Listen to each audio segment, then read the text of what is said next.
मेरी बर्बादी की कहानी सुनने से पहले अपना दिल थाम लीजिएगा, दिल को मजबूत कर दीजिएगा, क्योंकि इसके बाद आपका रिश्ते पर से एतबार उठ जाएगा।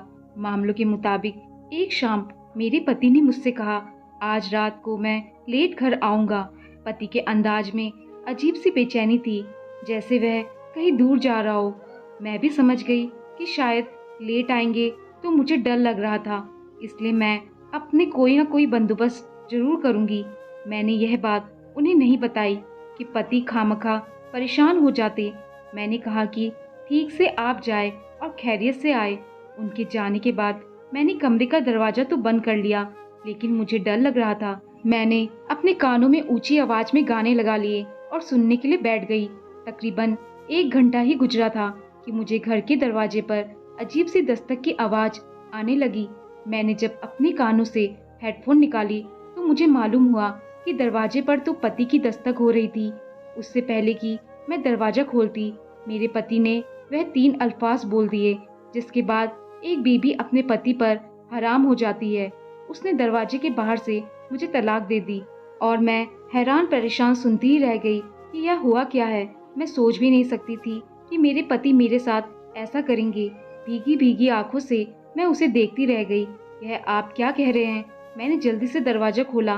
सामने गुस्से से भरा हुआ मेरा पति खड़ा हुआ था। उससे दरवाजा खटखटा रहा था। मैंने तुम्हें कहा भी कि दरवाजा खोलो, अंदर जो कुछ है मुझे देखने दो, पर तुम तो चालाक निकली। तुमने दरवाजा नहीं खोला ताकि मैं तुम्हारे आशिक को ना देख लूं। आप कैसी बातें कर रहे हैं? मैंने रोते हुए कहा। खैर, अब उन बातों का कोई फायदा नहीं। मैं तो डर रही थी और कहा मैं तो ऊंची आवाज में गाने सुन रही थी ताकि मुझे डर ना लगे, लेकिन अब तो हमारा कोई रिश्ता ही नहीं रहा। आपने यह रिश्ता खत्म कर दिया है, इसलिए अब दूर बैठे रहो और मुझे अब यहाँ से जाना है। मेरी आंखों में आंसू थे, मेरे होठ कांप रहे थे। मैं सोच भी नहीं सकती थी कि मेरा पति यूं खड़े खड़े मुझे बेघर कर देगा। अब तुम कहाँ जाओगी? चुप करके यही बैठो, तुम्हें हर एक बात का हिसाब देना पड़ेगा। अरे किस बात का हिसाब मांग रहे हो आप मुझसे? मैंने ऐसा कुछ नहीं किया। मैं रोने लगी तो उन्होंने फिर से मुझे चुप कर दिया और कहने लगे कि मुझे तुम पर शक था।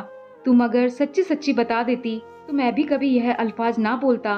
मेरे पति को समझ नहीं आ रहा था कि गुस्से में दिया गया तलाक भी तलाक ही होता है, और अब मैं उनकी बीवी नहीं रही।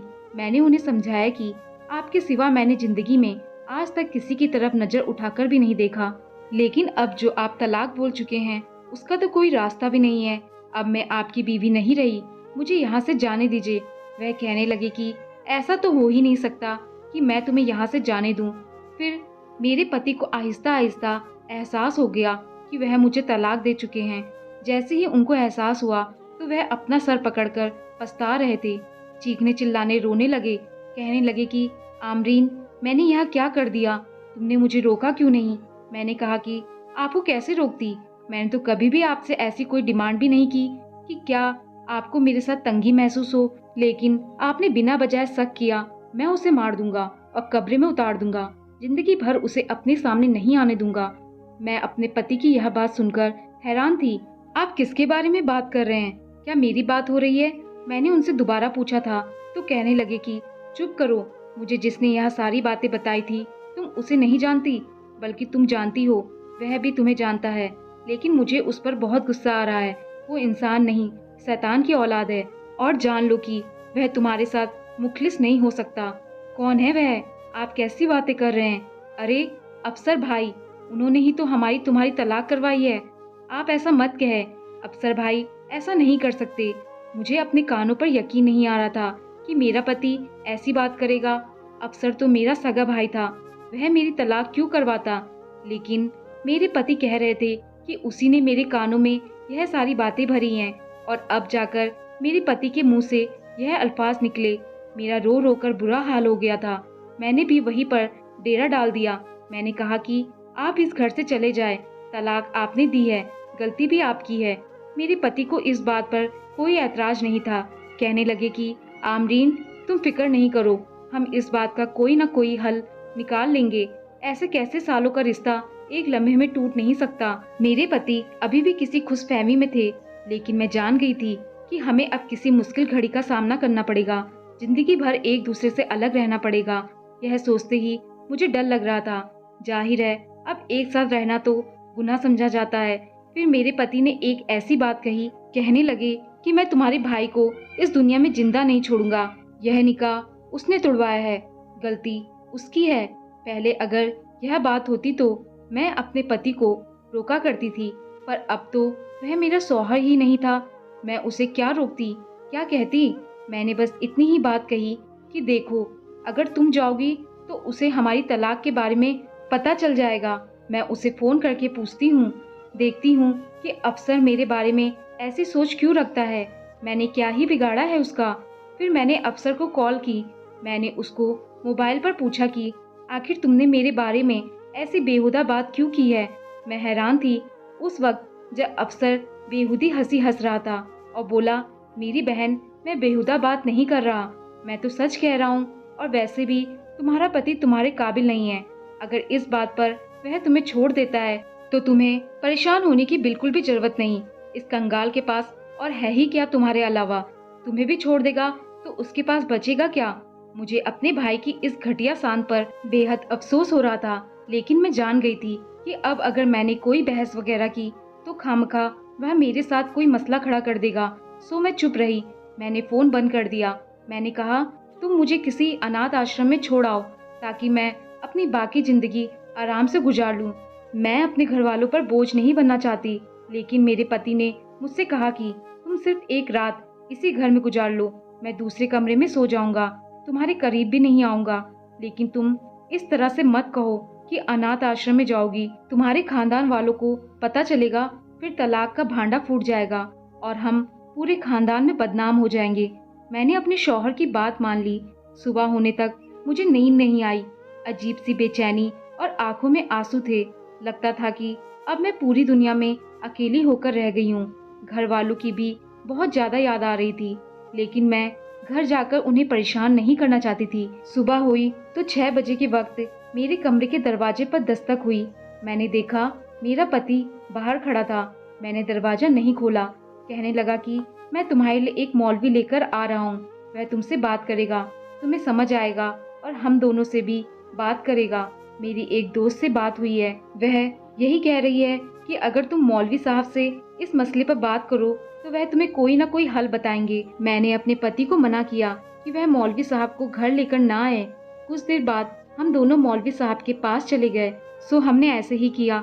हम मौलवी साहब के पास पहुँचे तो दिल में थोड़ी बहुत उम्मीद थी, लेकिन जैसे ही हम अंदर दाखिल हुए तो मुझे यह देखकर बहुत ही अजीब सा लगा कि वहाँ पर काफी सारे मर्द और मौजूद थे। मैंने खुद को हिजाब और नकाब में ढककर छुपाकर मौलवी साहब के कमरे तक सफर किया।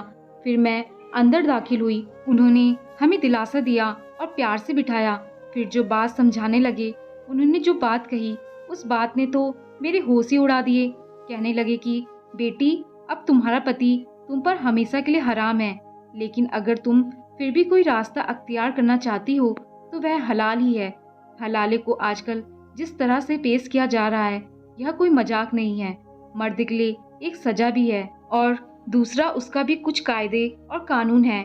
इस्लाम ने हलाले की इजाजत तलाक के बाद दोबारा शादी करने की नहीं दी, बल्कि अगर इत्तेफाक से यह सारे वाकयात हो जाए तो फिर तलाक के बाद वह औरत दोबारा अपने पहले पति पर हलाल होती है। मैं तो कभी भी किसी जोड़े को यह नहीं कहता कि तुम हलाले के लिए एक औरत से शादी करो, क्योंकि तलाक ऊपर वाले का नापसंद अल्फाज है। जो भी है, जैसा भी है तो तलाक ही। तलाक के बाद क्या होगा तुम नहीं जानती, इसलिए मैं तुम दोनों को मशवरा दे रहा हूँ कि सही रास्ते पर चलो, अपने अपने रास्ते अलग कर लो। बच्चे तुम भी दूसरी शादी कर लो, और बेटा तुम कहो तो मैं तुम्हारे लिए भी एक अच्छा लड़का ढूंढ लेता हूँ। नहीं, ऐसा नहीं हो सकता। मैं किसी और के बारे में सोच भी नहीं सकती, और मेरे घर वालों को भी इस सारे मामले का नहीं पता। मौलवी साहब चौंक गए, और वह तलाक और निकाह तो खुफिया नहीं रह सकते। बेटा, यह कैसी बातें करती हो तुम, यह लोगों के खिलाफ है।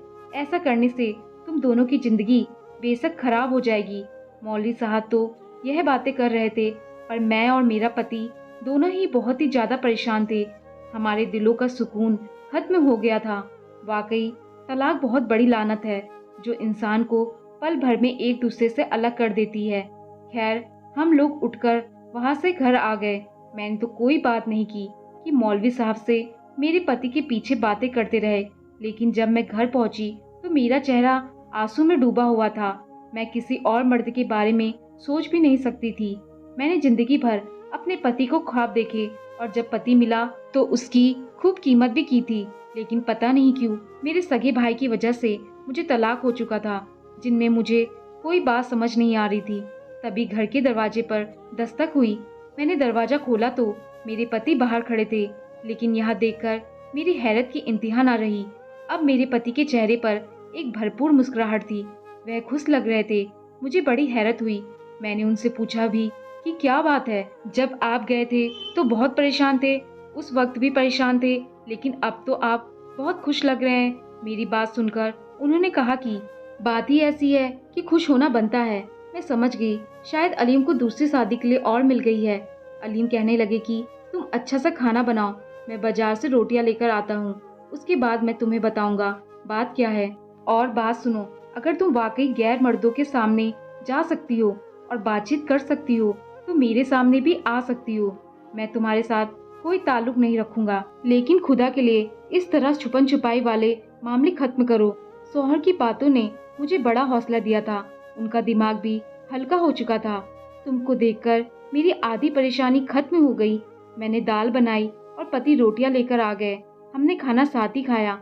मुझसे कहने लगे कि इस्लाम इतना भी मुश्किल नहीं है जितना कि हमने बना रखा है। मैंने एक और मुफ्ती से बात की है जो कि हमारे घर के करीब है। यह तो वही मुफ्ती साहब है जिनके पास मैं चला गया था। मुझे अफसर भाई ने एक बार उस मौलवी के बारे में बताया था और आज भी वह उसकी बहुत तारीफ कर रहे थे कि मैं आपकी तरफ आऊंगा। काफी अरसा हो गया है। तभी मुझे उनकी बात से याद आया कि हाँ, यहाँ तो एक हमारी अपनी मस्जिद भी है। तो मैं मौलवी साहब के पास गया तो उन्होंने मुझे कहा कि तलाक के बाद बीबी के पास जाना हलाल है, लेकिन हलाले का सबसे बड़ा मसला यह होता है कि कोई भी मर्द अपनी बीबी को तलाक नहीं देता। लोग जब एतबार करके दूसरे के हाथ अपनी औरत सौंप देते हैं तो निकाह के बाद लोग बदल जाते हैं। और दो की यह अहमियत होती है कि वह एक औरत से ब्याह कर ले, खुशी खुशी उसे जाने नहीं देते। इसलिए अगर कोई बहुत ही काबिल इंसान है तो इस पर आप भरोसा कर ले, अपनी बीवी को निकाल सकते हैं, फिर कुछ महीनों के बाद तलाक लेकर दोबारा शादी कर सकते हैं। मैंने कहा, बात तो आपकी बिल्कुल सही है, लेकिन ऐसा काबिल एतबार आदमी कहाँ मिलेगा जो कि फौरन तलाक भी दे देगा। हाँ, ऐसा काबिल एतबार ढूंढना तो मुश्किल है, लेकिन मैंने ढूंढ लिया है। तुम बस उसकी फिक्र नहीं करो, तुम बस सब कुछ मुझ पर छोड़ दो। तुमने भी इस शख्स को देखा तो होगा, लेकिन जानते नहीं होगे। मैं उसे जानता हूँ और काफी अच्छे से जानता हूँ। अलीम दिल का बहुत अच्छा है, लेकिन कभी कभी उसका रवैया कड़वा हो जाता है। तुम उसे निकाह करवा लो, मुझे कोई ऐतराज नहीं है। मेरा दिमाग बिल्कुल पहले की तरह रहेगा, क्योंकि वह इतना छोटा है कि मुझे परेशानी भी नहीं थी वह मेरे आगे मुकाबला कर सके। बल्कि मैं उसे तुम्हें ब्याह कर यही समझा लूंगा कि मैंने अपने बेटे से तुम्हारी शादी कर दी। मेरा पति हंस पड़ा था कि आप कैसी बातें कर रहे हैं, मैं ऐसे सोच भी नहीं सकती किसी और आदमी के बारे में। मेरी जान, जब तक तुम ऐसा नहीं करोगी तब तक हम शादी भी तो नहीं कर सकते। और खुद सोचो, इतना ज्यादा अरसा तुम्हारे घर वाले भी तुमसे दूर नहीं रहेंगे। मुझे तो लगता है आज नहीं तो कल उनको भी यह बात पता चल जाएगी। नहीं नहीं, मैं उनको किसी भी सूरत में भी यह बात नहीं बताऊंगी। मैं अपनी बात पर इटक गई। मैंने कहा कि हम किराए का एक घर ले लेते हैं, उस घर में रहेंगे। मेरा दूसरा निकाह भी वहीं पर होगा। आप सबको बता दीजिएगा कि हम कुछ अरसे के लिए कराची जा रहे हैं। अब कोई हमसे पूछेगा भी नहीं। वैसे भी माँ पापा अपने कामों में मसरूफ होते हैं, उन्हें क्या पता कि हमारे यहाँ हमारी जिंदगियों में क्या चल रहा है। मेरे पति ने हर बात को मान लिया, लेकिन मुझे नहीं पता था कि मेरी जिंदगी एक भयानक ख्वाब बनकर रह जाएगी। फिलहाल के बाद मेरा निकाह किसी गैर आदमी से कर देंगे, लेकिन मुझे उसका चेहरा दिखाने की इजाजत नहीं होगी, ना ही उसको होगी। इस तरह से वह मुझे भूल जाएगा और सारी जिंदगी मुझे याद नहीं रखेगा। लेकिन आप भी तो जानते हैं कि मियाँ बीवी के रिश्ते में ऐसा होना मुमकिन नहीं। खैर, मेरे पति ने उसे मास्क पहना दिया और मुझसे कहा कि तुम भी अपना चेहरा नकाब में रखना। मुझे अपने पति की इन बातों पर रोना आ रहा था। अगर इतनी ही इज्जत थी तो तलाक क्यों दी? मैंने दिल में इनसे गिला किया और फिर निकाह के वक्त मैंने मौलवी साहब को भी अपना वली बना लिया। फिर मेरा निकाह कर दिया गया। मगर यह मौलवी साहब एक मुकम्मल निकाह वाले नहीं थे। उनके पास गवर्नमेंट वाली सरकारी रजिस्टर भी नहीं था। इसलिए हमारा निकाह 2 से 4 गवाहों की मौजूदगी में सादगी से मस्जिद में ही तय हो गया था। मेरी निकाह को रजिस्टर में नहीं लिखा गया और ना ही कागज पर लिखा गया और ना ही कबूल किया गया। लेकिन मैं उस शख्स की बीवी बन गई जिसको मैं जानती तक नहीं थी। ना जाने उसका क्या नाम था। मुझे इस किराए के घर में मेरे पति ने पहुंचा दिया। वह आदमी भी मेरे साथ गाड़ी में ही बैठा हुआ था। लेकिन यह आदमी तो नहीं था। जब मैंने उसे गौर से देखा, उसका कद मेरी टांग जितना था और वह बालक छोटा बच्चा लग रहा था। यह बात मुझे परेशान करने लगी थी। दिल ही दिल मैं हैरान थी कि क्या मेरे पति ने एक 10 साल के बच्चे से मेरा निकाह कर दिया है। मगर वह तो बालिग ही नहीं हुआ था। मैंने देखा वह बहुत ही मायूसी के साथ गाड़ी में बैठा हुआ था। उसके चेहरे पर कोई भी परेशानी नहीं थी। मैं घर तक कैसे पहुंची मुझे मालूम ही नहीं था। मैं अनजानी सोचों में डूबी हुई थी। आज तक मेरी जिंदगी में ऐसी बेचैनी कभी नहीं आई थी और उस शख्स को देखे जा रही थी। मैं बिल्कुल भी शर्माना या मुस्कुराना नहीं चाहती थी, क्योंकि औरत तभी यह सब कुछ करती है जब उसके सामने उसकी पसंद का मर्द हो। मैं तो उस बच्चे के सामने बैठी हुई थी। मुझे अपने आप उसकी माँ साबित महसूस हो रही थी। मैंने कभी सोचा भी नहीं था कि एक ऐसे इंसान से मेरी शादी होगी जो मेरे घुटने तक आता है। खैर, हम लोग जब एक नए मकान में पहुंचे जो कि किराए का मकान था, तो मैं सबसे पहले अंदर दाखिल हुई और जाकर बिस्तर पर बैठ गई थी। पहली शादी तो थी नहीं कि जो कमरे में सजावट होती। कमरे में एक बेड और एक सोफा था। मेरा दिल बुरी तरह कांप रहा था। फिर जब वह बच्चा मेरे कमरे में दाखिल हुआ, मेरी नजर फिर दोबारा उसके चेहरे पर पड़ी। उसने मास्क लगाकर मेरी तरफ देखा तो मेरे कदमों तले जमीन निकल गई। या अल्लाह, यह मैं क्या देख रही हूँ, मेरे दिल ने कहा और आंखों से आंसू निकलने लगे। यह तो बात पूरे मोहल्ले में फैल जाएगी, क्योंकि बात ही कुछ ऐसी थी। मैंने इसको चेहरे से देखा और फिर मैं समझ गई कि मोहल्ले में तो मेरी कोई इज्जत नहीं रहेगी। पता नहीं लोग मेरे बारे में क्या सोचेंगे।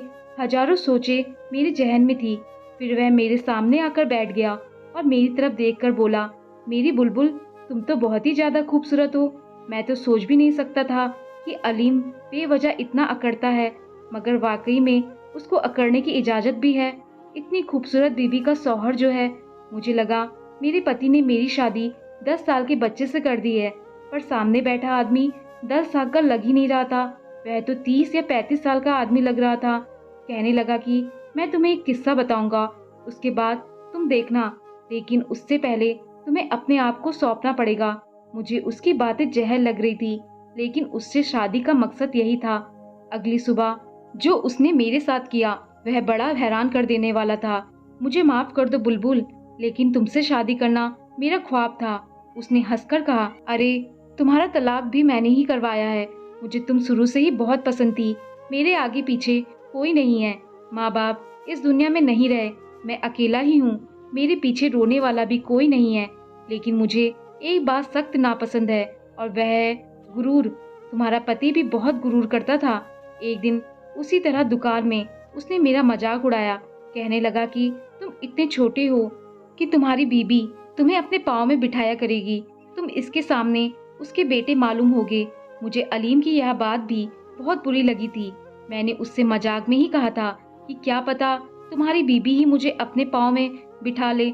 इस बात से उसने मुझे एक थप्पड़ मारा था, इतना सख्त थप्पड़ कि मैं आज तक नहीं भूला। और उस दिन से ही मैंने तय कर लिया था कि मैं अलीम की बीबी से ही शादी करूंगा। बात तो यह बड़ी अजीब सी लगती है, लेकिन मैं जिस चीज पर अड़ जाऊं वह करके रहता हूं।